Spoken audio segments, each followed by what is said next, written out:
Okay, so we've been digging through all this material you sent over on auditors' reports. It's pretty interesting stuff, actually. It really is.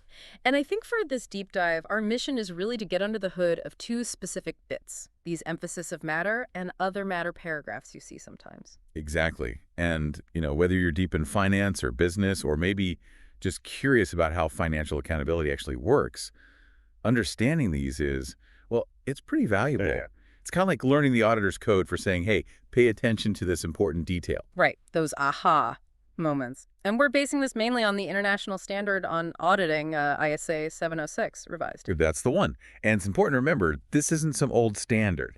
It's been effective for audits for periods ending on or after December 2016. So very much current practice. Okay, let's jump in then. Emphasis of matter. When you see that heading, what's the sort of core idea? Well, basically, an emphasis of matter paragraph, according to ISA 706, the paragraph the auditor puts in the report, and it points to something already in the financial statements, already presented or disclosed. Okay.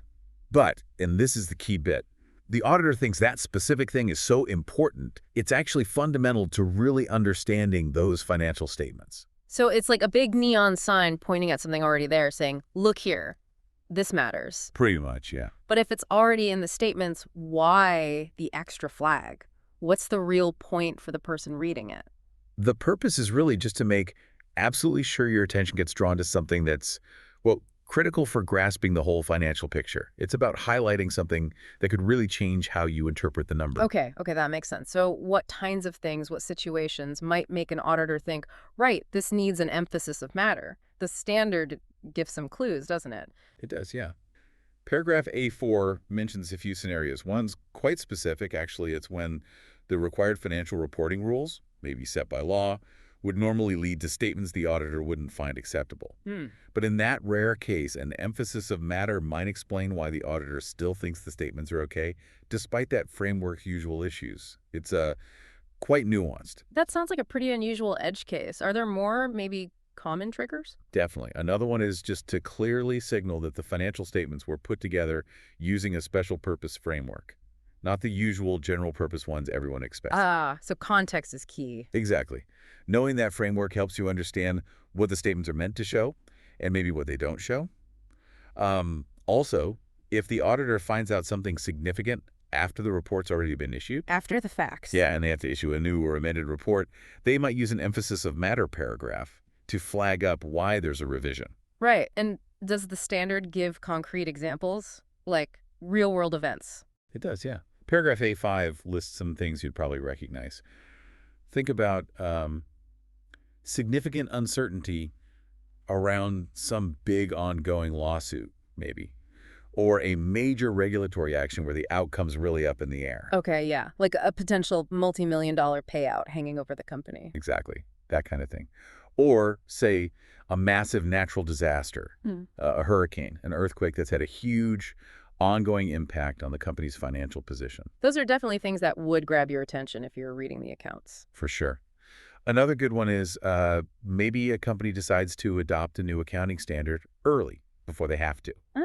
And if doing that has a really material effect on the numbers, the auditor might use an emphasis of matter to point it out, explain the early adoption and what it means for the figures you're looking at. Got it. So we know why they might pop up, but when you actually see one, what does it specifically say? What are the essential ingredients? Okay, so paragraph 9 lays this out. First, it needs its own section in the report, clearly labeled emphasis of matter, so it stands out. Easy to find.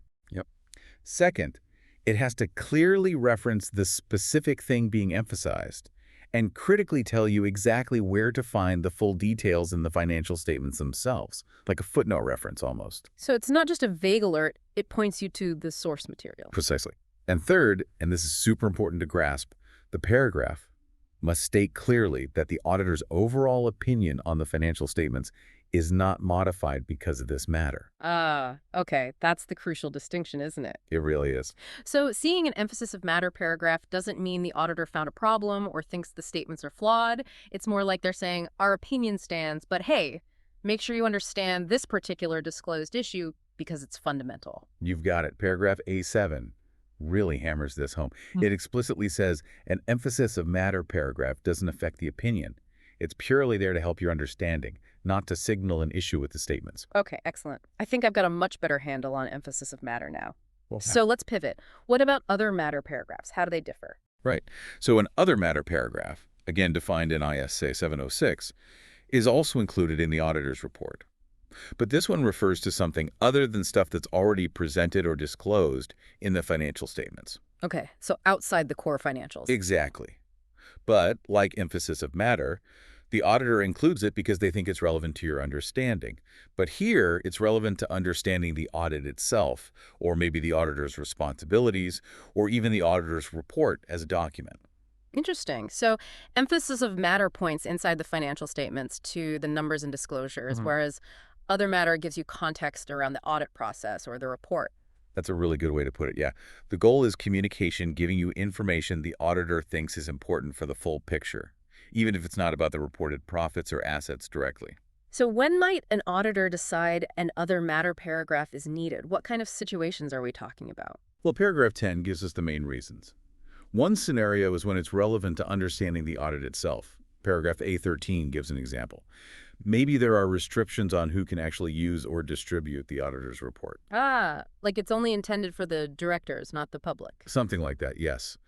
Knowing that restrictions are pretty important context for anyone who happens to see the report, right?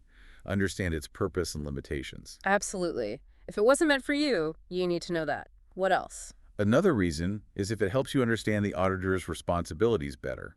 Again, paragraph A13 has an example. What if the auditor is reporting on two different sets of financial statements for the same company? Like one set using local rules and another using international standards. Exactly. Another meta paragraph could explain that dual reporting job. It clarifies the scope of what the auditor actually did. I see. So it brings transparency not just to the results, but to the auditor's task and the rules they followed. Precisely.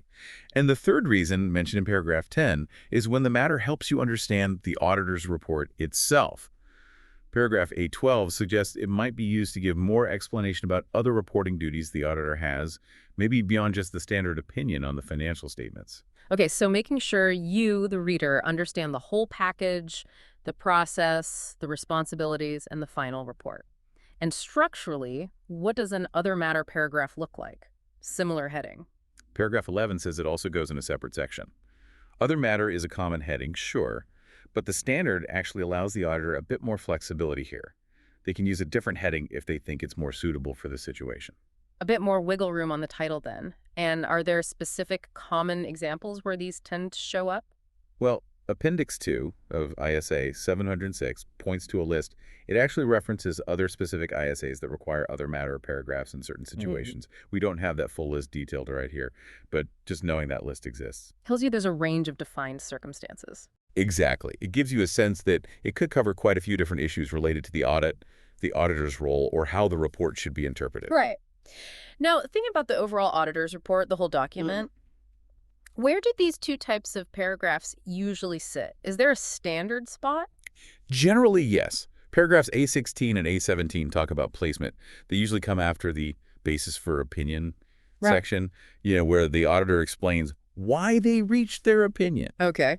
And if the report includes a key audit matters section, which is a whole other fascinating area, maybe for another deep dive, Definitely. then these emphasis of matter and other matter paragraphs typically follow that section too. It kind of flows logically. Here's the opinion, here's why, basis for opinion.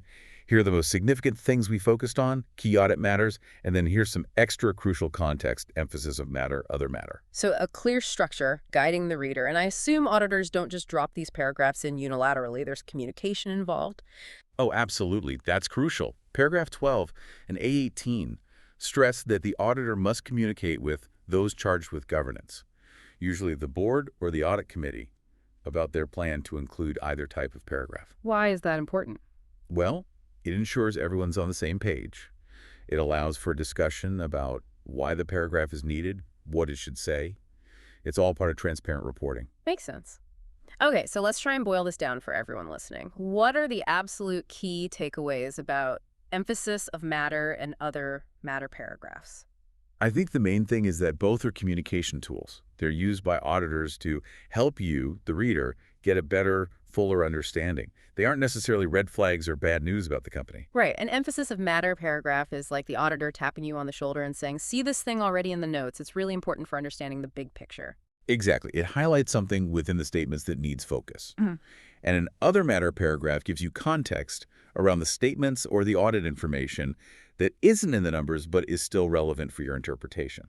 Yeah, context about the audit itself, the auditor's job, or maybe the report you're holding. Cross eyes. This has been really helpful, actually clarifying the distinction. So thinking practically now, considering what we've discussed, what are some real-world situations where understanding these paragraphs could be genuinely insightful for a stakeholder, maybe an investor, or a lender, or just anyone trying to understand a company's health? That's a great question to mull over. I mean, imagine you're looking at a company involved in that massive lawsuit we talked about. Okay. Seeing an emphasis of matter paragraph directing you straight to the disclosure about potential liabilities and impacts. Yeah. That's incredibly valuable context for assessing risk. Right? Yeah, absolutely. Or maybe a company just went through a huge restructuring or changed its accounting policies significantly. An emphasis of matter could flag that up, pointing you to where the effects are explained. And for other matter. Well, maybe you're comparing the audits of two different companies in the same sector. One report has an other matter paragraph explaining it was audited under specific, maybe slightly unusual group audit instructions because it's part of a complex international conglomerate. Ah, okay. That context might help you understand why certain things are presented or tested differently compared to a standalone company. It just adds that extra layer of understanding about the how and why of the audit. It really shows how these aren't just boilerplate sections, are they? They're active communication tools aiming for better transparency and accountability. Definitely. Maybe a good takeaway for listeners is to actually, grab a few published auditors' reports maybe for companies they follow and see if they can spot these paragraphs in the wild, see how they're used in That would practice. be a great exercise. See the theory in action. Fantastic. Well, thanks for walking us through that. Definitely demystified those sections for me. Now, where should our next deep dive take us in the world of financial reporting, I wonder?